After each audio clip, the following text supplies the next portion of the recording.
today's show. I'm really pleased that you've chosen to come and be with us today. I'm not going to talk too much about KI Tee Vee today.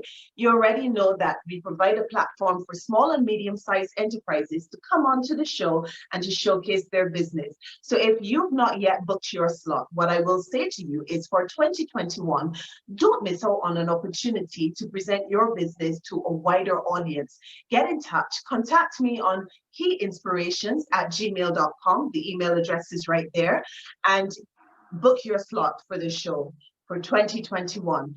We are really anticipating a much better 2021. 2020 has had its challenges, I suppose. That's a bit of an understatement, isn't it? But we are here, we are still alive, and as long as there is life, there are opportunities. I'm presenting you with one. If you want to publicize your business, get in touch and let's book you a slot on the show. Today, we are going to be talking, it's the end of the year, and it's a good thing to start having a plan for what you are going to do about promoting yourself in the coming year. So today, we are talking to a digital transformation strategist who has been in business for 5 years. Ladies and gentlemen, I am so pleased to be welcoming Miss Iyete Apeji to the show. Iyete, come into the room, come into the room, come into the room. Hello everyone, how are we doing? Excited to be here with Karen. And we're excited to have you. Thank you. It's been a little while since we've spoken. I think we had a conversation about my own business was it sometime last year?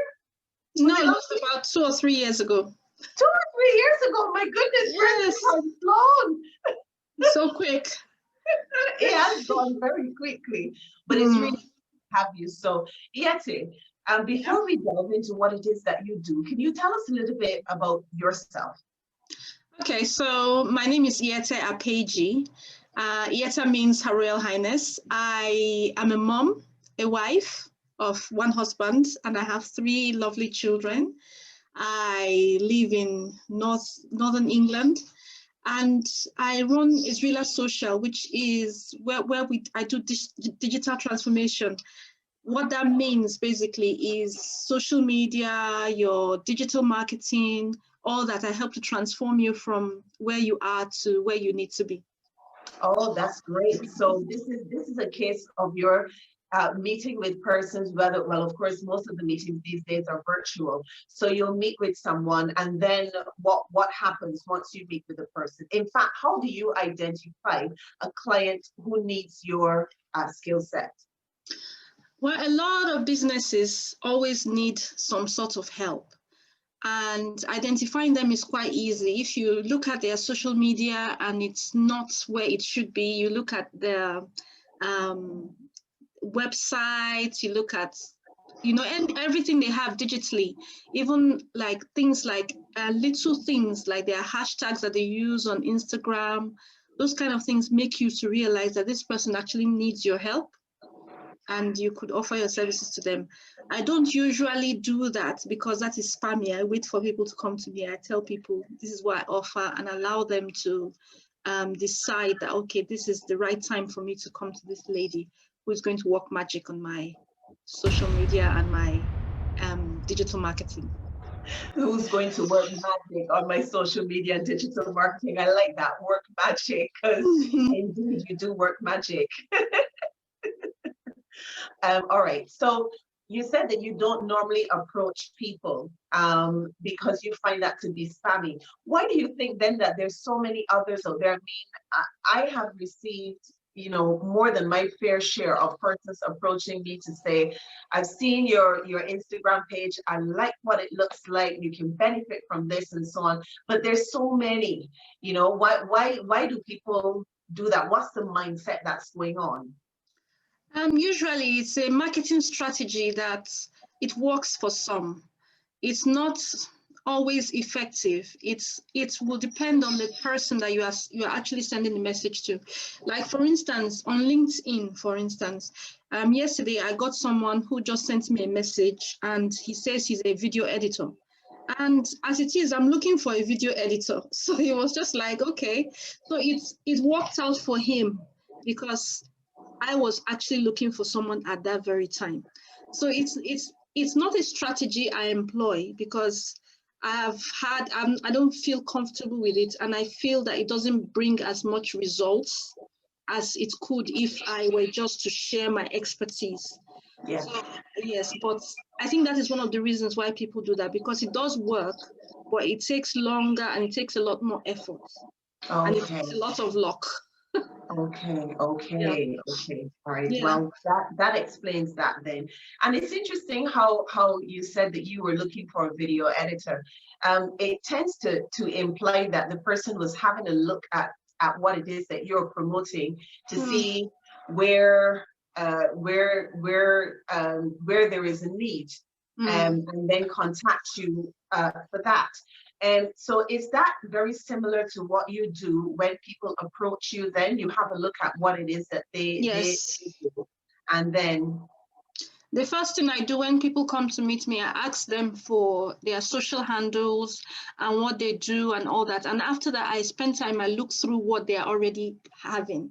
And then I see a lot of gaps and I see things that could be fixed. Then when we have a meeting, I discuss with them that these are the things that I can see readily at once that needs the changes they need to make. And then sometimes they are ready at that point to make those changes. They're ready to make the commitment, the financial and the time commitment, because it requires their physical commitment as well and a financial. Then we go ahead and start implementing the changes to make them look good. Okay, all right. Now I've had a look on your website, and there are a number of packages that you offer. It seems as though you don't have a specific demographic or a specific target client because of the type of products that you're offering. Can you tell us about 3 of your products and who they are for? Okay, so usually I do have a form of target, but I have products that are for different people, like you have said. So right now I'm running a virtual assistant training program. So what I'm doing is I'm teaching people who want to start a business as a virtual assistant or online business manager. I'm teaching them what they need to have and how they need to approach clients. I'm teaching them the whole basic things that they need to get started a brand new business. And we're going through that over 8 weeks. There are some people who are doing it for 5 weeks and some are doing it for 8 weeks. And it's very intensive. There's a lot of work involved. All the people in it have homework every week, even though we meet weekly. So that is one product I have right now. And that product is going to be ongoing. I already have people that are interested in running with me in the next session. So I'm going to be really busy on that. So that is one of my products. And I have the Christianpreneur social media box. So this product is a kind of a done-for-you product. So I've created something because I'm a Christian, and I have observed when you look online in the online marketing space, we do have a number of Christians. And in order to spread the word more, I try to see how I can support Christians in whatever way I can. So in terms of like the Christianpreneur social media box, it contains a number of different things, some of which is it has 40 social media templates that you can use for your social media to save you time. It also contains ideas, about 122 different content ideas.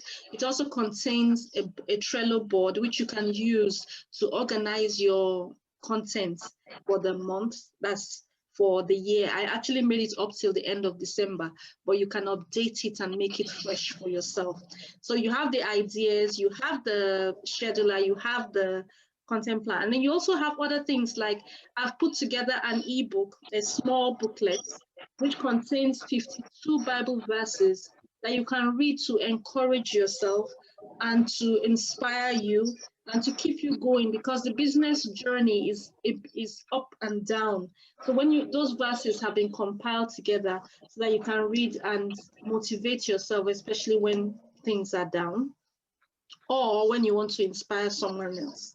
So I've put that together as well.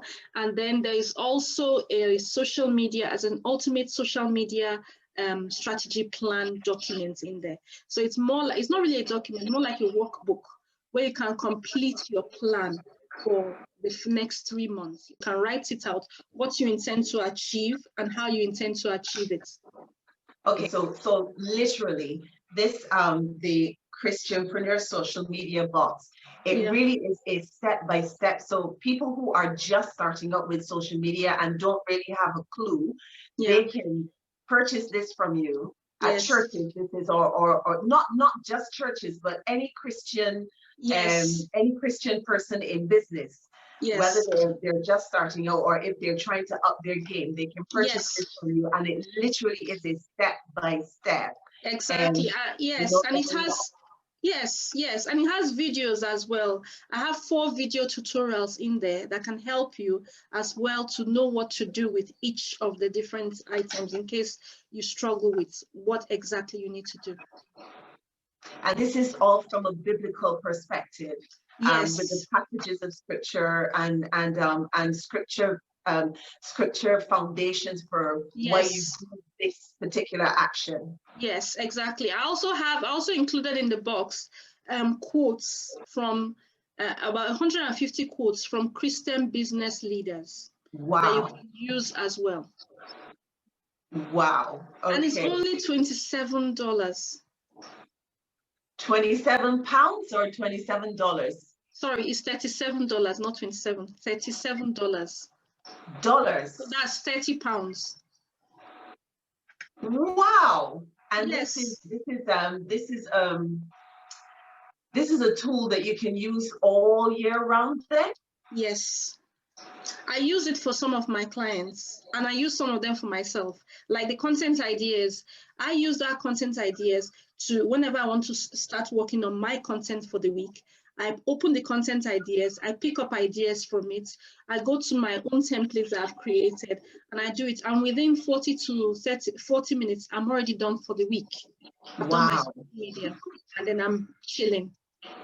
So it's really good for busy people, because you know, Christianpreneurs, they tend to be busy with their own business and busy with the church as well. And if the churches are using it, then it means that, you know, there's a variety of people who need to kind of try and schedule time in to get these things done. So it really helps people who are trying to manage their time, but still get this social media job done. Yes. Yeah, so that's the second product. So my third product is my digital takeoff program. So this is for businesses. This one is for I actually target mostly Christian businesses in everything I do. So this business is for someone who product is for someone who wants to set up or update what they already have digitally. So it requires you to, we start with an audit, then we also do your logos if you don't have one, we do your branding, your website, we take care of your landing pages, Instagram, Facebook, we update all of that, make that all in brand for you. And then if you have any products, we're able to do that. We also set up your email marketing for you and teach you how to continue to use it, so that you are able to achieve the results. We teach you how to start to use Facebook ads to grow your lists and things like that. We work on helping you to create what they call a lead magnets. Lead magnets, we help you to create that so that you can use that as well to grow your list. So we do all that. That one is for about a 12-week program, which I work with you one-on-one with. So that is my third product that I can talk about today. Okay, all right. So for the benefit of those that are not aware of what it is, what's a lead magnet? Okay, a lead magnet is a free gift that you give someone in exchange for their email address. So it's a kind of way of getting leads to come to you, and you have leads that are interested in your service. So for instance, I will say when you go to a shop, like you go to Costco, for instance, and Costco gives you one of their little things to eat. Okay, so they're not getting an email from you, but they are leading you on to buy that product. Because when you taste it, you'll be like, oh, this is nice. Where can I get it? And then you go ahead and buy it. So that also is a lead magnet. But it's just that your exchange there is you are giving your time to taste what they're offering you at that point, and then you can go ahead and purchase it. So it's a lead, yeah. Okay. All right. That lead magnet, that certainly is an improvement over what it used to be called. It used to be called leading loser. I've never heard that before. You've never heard that before? No, Well, never heard that. That's me showing my age. Okay. All right. So that's absolutely brilliant. So I've said that you've been in business for 5 years. How have you found building your business? Has it been an easy ride? Has it been a bumpy ride? I think with business, there's a lot of ups and downs. There's challenges, and they come. I will say, because I started not running the business with Christ. I started with just doing it by myself, so it was much more difficult at that stage. But when I started working with Christ closely in the business, things got easier because I realized that, okay, before I take a step, I would have spoken to him and had time, and then that made things easier. It also made it easier for me to accept whatever it is that's happened, rather than feeling sad and depressed when things were not going my way. Instead, I was able to accept, okay, that's not bad. This is just, God has something ahead.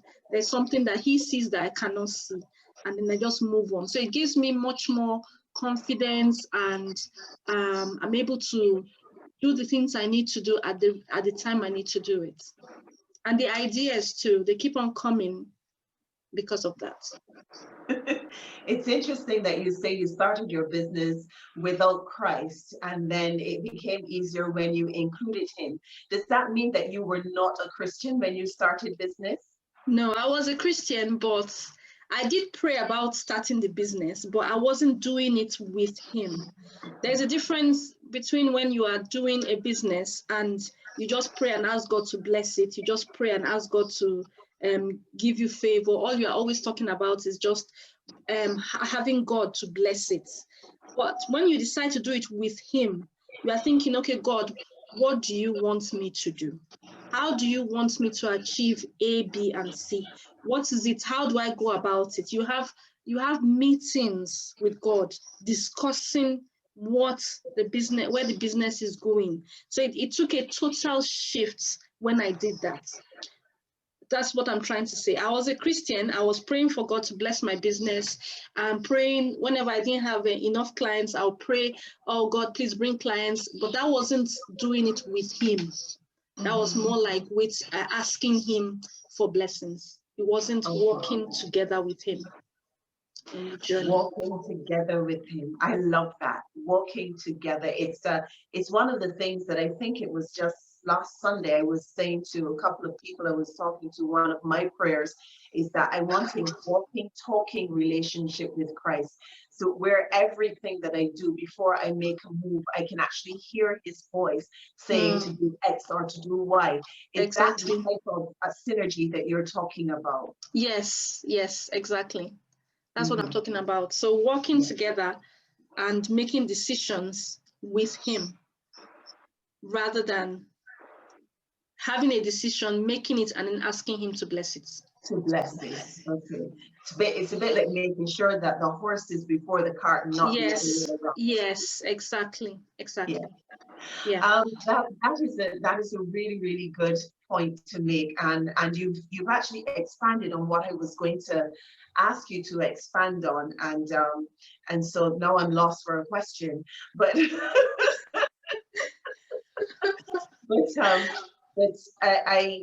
I completely agree with you that it makes a huge difference when you are walking with Christ in the business rather than walking along and having him kind of on the side and saying, well, can you bless this and can you bless this? Yes. But how then do we get to that stage? What has your path been to get to the stage? Or how do people, the better question is, how do people recognize whether they are walking with Christ in a business as opposed to walking alongside him, if that makes sense? Okay. So I think for me, my own journey started when I was trying to combine both. I was just thinking, okay, I want to walk with Christ.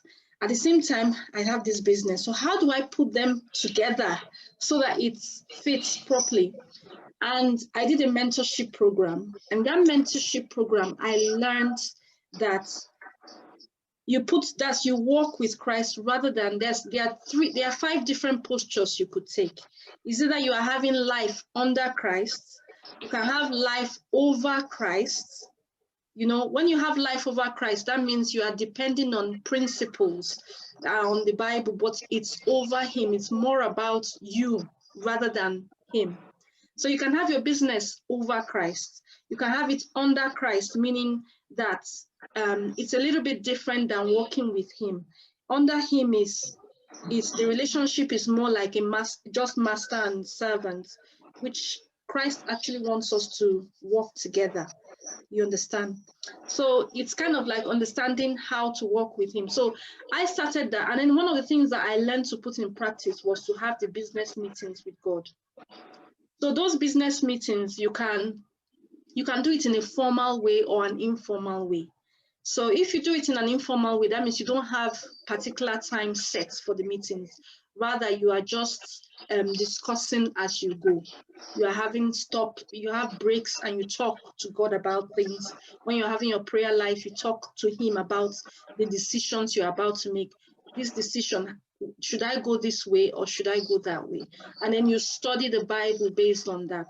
And I spent a lot of time reading and studying a lot of books and studies that talked about working with God in your business. So that helped me a great deal to do a shift from asking him to just bless to actually saying, you know what, you are the CEO. I am the person who is managing. I'm seeing myself as a steward. I'm managing your resources for you. I'm managing this business on your behalf. So what you ask me to do. And then another thing is your objective. What are your goals? If your goal for your business is mainly just to provide an income, that's all you're thinking about, it should be a red flag, because a business is not just for an income. There's so much more to it. Oh, have I taken you off? I'm sorry, I laughed at you. No, you haven't. Not at all. I'm smiling because I like once again, I like the last comment you've made. A business is not just for an income. No, it's not. No. And I completely agree with you. Yes. A lot, if you listen to some of the other conversations that I've had with other Christian business owners, you would always hear me refer to the parable of the talents, where where the master gives each one according to what they are capable of doing. And then he says to them that they need to go out and multiply it. Yes. As the Bible would say, occupy until I come back. Yes. And then, of course, there's the one that had the 5, he doubled his, the one that had the 2, he doubled his, and the one that had the 1 went to bury his. But for me, that definitely says that, first of all, we're given gifts according to what we can manage. Yes. So when we are Christians and we have this synergy, this walking, talking relationship with Christ, when he speaks to us, we know his voice. It's like our children in a crowd of people, our children can hear our voice because they've grown up with us. The only voice, the main voice that they're accustomed to hearing is ours. So in a whole crowd of people, they will be able to pick out our voice. And similarly, we will do the same with Christ. We'll know his voice when he speaks to us. Yeah, that's so right. The idea that he brings, we will be able, it's an idea that he knows we have the ability to develop. And where was it from this? Anyway, an idea that he knows that we can develop.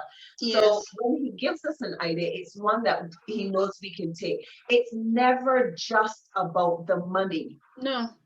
It's never just about the money. Any idea God gives us is kingdom first. Yes, it's about his kingdom. First. Always Yes. kingdom first. From the time in the Garden of Eden, when he said he made Adam, and the first thing that he gave Adam was a job of looking after the kingdom. Yes. So everything that we do is kingdom first. But in appreciation and the reward that we have for looking after the kingdom is that then God allows the finances to flow into our hands, because we've got the right mindset that we can look after the finances once they come into our hands. Yes, and that I think is right. That is something that a lot of Christian business owners, especially younger ones, haven't quite yet caught the truth of, and are walking in it. Yes, there is one other thing I wanted to add. If you also observe, based on your last question, if you also observe that your entire focus is about how you can fulfill your own dream, that should be a warning sign as well. If you are all focused, your whole energies, I have this dream and I want to pursue it, I want to make it, you should know that you are losing it. Yes. It has to be kingdom focused. Yes. Like you said. Yes. Yes. It's never about me. It's never about being selfish. It's always about how can this glorify God? How can this further the kingdom? How can this propel the name of Jesus? How can this? Yes. That is exactly me and you. We're exactly on the same page. It's not very often you find it, because these days it's much more difficult with so many mixing up with the faith.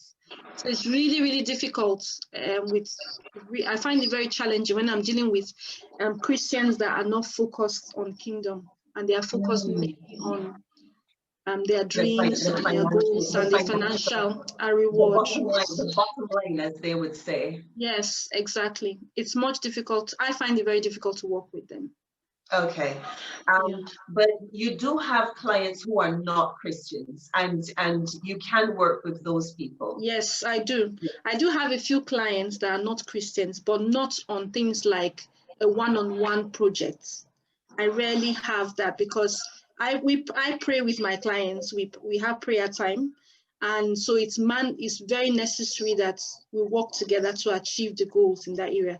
But when people come to me for things like one-off businesses, like I need you to build a website, or I need you to set up my social media, and it's not something that I'm working one-on-one with, those ones are not Christians. They could be not Christians. Yeah, but the digital takeoff usually is Christians. Okay, all right. So this is your target market. This is your target area. Your target area really is Christian entrepreneurs who are needing the social media help, or the digital takeoff help, or the online transformation. That's really your target.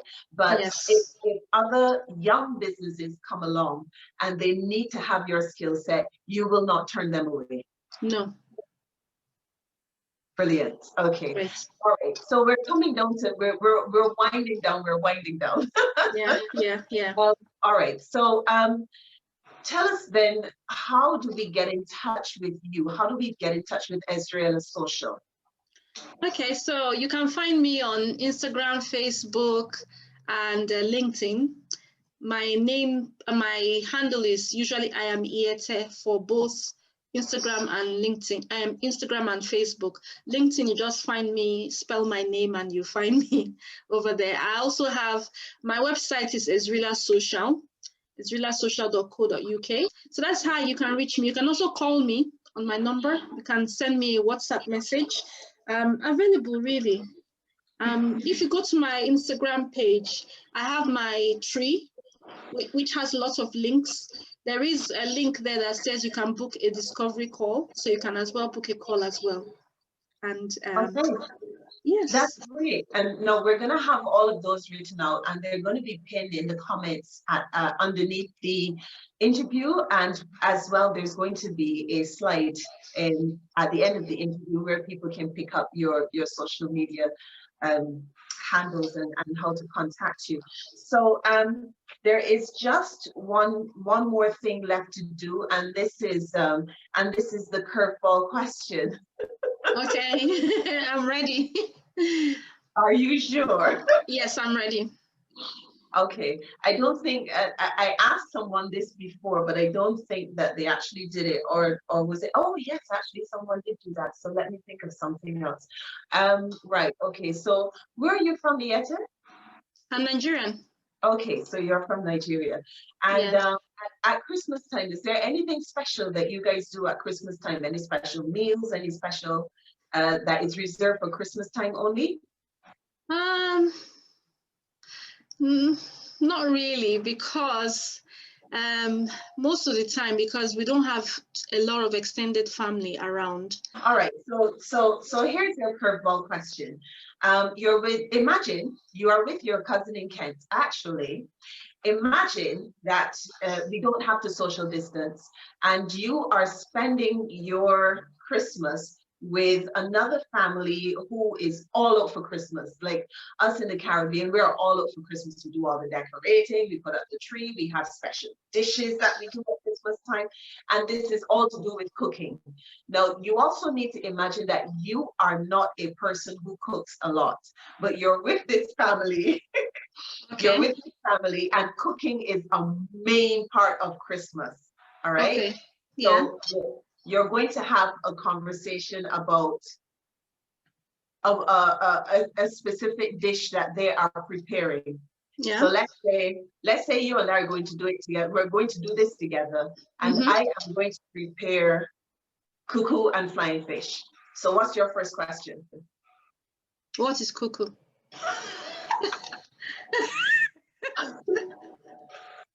Okay, so cuckoo is a meal which is made of cornmeal and okra. Ah, okay. Okay, so that's my first question. What's the next thing I'm supposed to say now? Okay, so it's a conversation. So what's your next question? What's my next question after you've told me what? So we're in the kitchen. We're in the kitchen. We're having this dialogue. We're in the kitchen. I'm making cuckoo. You've asked me what's cuckoo. It's a meal of cornmeal. It's a dish of cornmeal and okra. Okay, so the next question will be, how can I help? Okay, so what you can do is you can take the okras and cut them up. Okay. Then I will ask where the knife and everything is that I need to cut the okra with. All right, so I want you to where the knives and all of that are. Okay. Then I will start cutting the okra. I don't have any question at that point. You don't have any questions? Okay. You don't want to know how you're going to cut the okras? Are you going to cut them, dice them, or are you going to... Okay, sorry. I would have cut it the way I cut it where I come from. Okay, how do I cut the okra? Aha, okay. So the okra needs to be cut in 4 and then cut small. So you're dicing the okra. Okay. Then I will ask, where do I put the okra when I've finished cutting it? Good. You take about a cup of water and you put that cup of water in the saucepan, add a little bit of salt, and you put the okra in it to cook. Okay. Right. So next I will ask where the saucepan is. Okay, so I point you to where the sauces are and everything. Okay. Then I'll ask where the salt is. Good. The salt is actually on the countertop. It's right there. Okay, so I put in the salt and then I ask how to turn on the burner. Good. So I've shown you how to turn the burner on. Next. Okay. Then I'll put the okra in the pot on the burner and then I will ask, do I need to put a lid? A lid, okay. Yes. And I would say yes, but don't cover it completely. Just leave it half covered, or else the okra will boil up and boil over. Okay. Then I will ask, how long do I leave it on the burner? Right. So you leave it on the burner for probably about 10 to 15 minutes or so, just to make sure that the okras are cooked and soft. And I still have some of the water to add to the meal to actually make the kuku. Okay. Then I will ask, what do I do while I wait? Okay, so it is at this point that I will let you off the hook and I will say, well, you can just go and have a seat while I do the rest of it. But will you have a seat, or will you want to see what it is that I'm doing? I will want to see what you're doing. Right, okay, right. Okay, thank you so much. Well, the rest of it is once the okras are cooked, you strain the okras from the water and you leave the okra on the side in water. You strain it in the water, then you add your measured meal depending on how many people you want to feed, and you add that to your okra water. And you have to whisk it a lot. It's a bit like how you guys do fufu. But I know you do fufu with your hand, but we have to whisk or use a spoon to make sure that it doesn't lump up. And then once we have the meal mixed with the water and it has come to a consistency a bit like fufu, then we add the okras to it, and that is kuku. Great, lovely. Lovely. And from your answers, peoples, listen to me. You can tell a lot about someone by the responses that they give. From Iyete's answers, you can tell that she is a detailed-oriented person. Things like asking, where is the knife? Where are the saucepans? How do I cut it? What do I do? Those are questions that I actually wasn't expecting, but she is looking ahead to see the details. So if you work with her, you can expect that she is going to be a detailed-oriented person and you will get the result that you want. Iyete, thank you so much for being on KI Tee Vee today. Thank you for having me. I've enjoyed this and I've learned a lot. Thank you so much. Thank you. And I want to wish you all the very best for 2021. Let's meet up again. I plan to have probably a series of online discussions, probably live, and I hope to have you as one of the panelists at some point in time. Great. That sounds awesome. That sounds amazing. Yes, great. I'll be happy to do that. Thank you. You're very welcome. And I also want to say thank you so very much to everyone who has watched KI Tee Vee today. Well, this has been a very interesting year, hasn't it? We've had interviews on top of interviews, so many other businesses, and I really hope that you have seen someone that you can work with to get your business up and going and where it should be. So let me take this opportunity once again to say all the very best for 2021. Remember, stay safe, take care, and bye for now.